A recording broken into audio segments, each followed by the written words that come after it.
कर्जत पंचायत समितीच्या सभापती उपसभापती पदाची निवडणूक आज दिनांक 11 मार्च रोजी पार पडतीये। यासाठी प्रशासन देखील सज्ज झाले। या निवडणूक प्रक्रियेसाठी निवडणूक निर्णय अधिकारी म्हणून तहसीलदार धनंजय जाधव काम पाहतायत, तर गटविकास अधिकारी सुशांत जाधव हे त्यांना सहाय्य करतायत।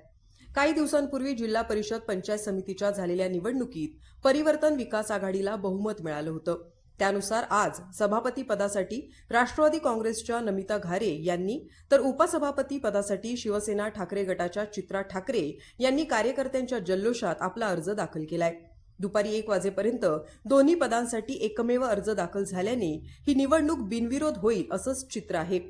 तर दोन्ही नवनिर्वाचित लोकप्रतिनिधी यांच्या शुभेच्छा सोहळ्यासाठी खासदार आणि राष्ट्रवादी काँग्रेस पार्टीचे प्रदेशाध्यक्ष सुनील तटकरे हे उपस्थित राहणार असल्याने हा सोहळा भव्य स्वरूपाचा होईल हे निश्चितच आहे।